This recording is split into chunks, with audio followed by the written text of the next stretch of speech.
도시는 왜 불평등한가라는 저자가 있죠. 리처드 플로리다라는 분이 경제적 불평등이 성장을 제한 주요 요인 중에 하나다. 특히 도시에서 그 부분이 확대 재생산되는 그런 구조를 갖고 있다라고 주장을 합니다.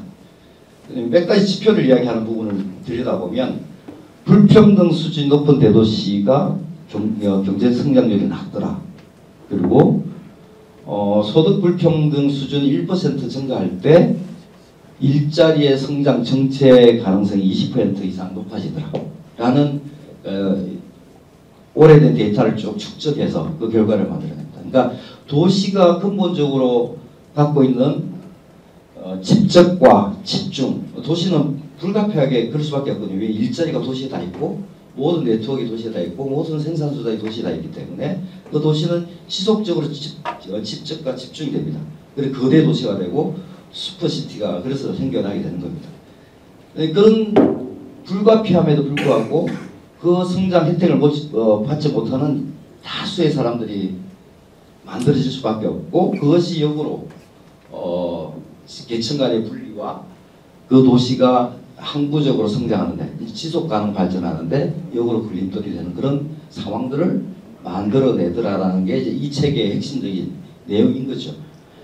더 중요한 부분은 이제 공간적 불평등이라는 부분을 만들어내면서 이 공간의 불평등이라는 것은 서울 같은 경우 그렇지 않습니까? 예를 들면 강남에 사는 것과 강북의 어느 지역에 사는 것과의 편차는 어마어마합니다. 그리고 거기에 교육 조건과 여러 인프라 수혜, 정보의 제공에 대한 부분 이런 것들이 수준 차이가 확실하게 벌어지기 때문에 한 세대, 두 세대가 넘어가면 그 격차는 어마어마하게 벌어진다는 것이죠. 이 공간 도시, 거대 슈퍼시티에서 공간의 분리라는 부분이 불평등의 확대 재생산의 중요한 수단이 되더라라는 부분을 이야기하는 거고요. 뭐 경제 용어에서 이런 거 많이 쓰잖아요. 푸시 효과, 풀 효과 이런 걸 많이 쓰잖아요. 서울시가 예컨대 어마어마한 음악당 하나 짓고 싶어요. 콘서트홀을 예컨대 짓고 싶어요. 한 5천억 내지 한 1조 정도 드는데 그걸 어디다 지을까라고 이제 각 구로부터 공모를 받아요. 예컨대 공모를 받는다. 그러면 강남구도 신청하고 서초구도 신청하고 도봉구도 신청하고 강서구도 신청을 해요. 여유 부지가 있는 부들은 다 신청을 하겠죠. 왜냐하면 1조 원대 사업을 우리 해당 부에 어마어마한 사업들이 오는 거니까 그럼 평가를 할 거 아닙니까? 소위 비딩을 합니다. 비딩. 그러니까 평가 지표 중에 가장 중요한 평가가 소위 이제 BC 평가 아닙니까? 비용 대비 편익이 얼마나 발생하나. 근데 이미 상당한 인프라가 갖춰진 지역은 풀 효과를 충분히 누릴 수가 있습니다. 사람도 많이 모이죠. 사람이 많이 모이니까 콘서트를 하면은 어마어마하게 호황을 누릴 수밖에 없죠. 거기에 뭐 예를 들어 콘서트홀 주변에 가게들이 막 살겠죠. 이런 부수적 효과들이 워낙 크기 때문에 BC 평가를 하면 무조건 강남구가 1등을 합니다.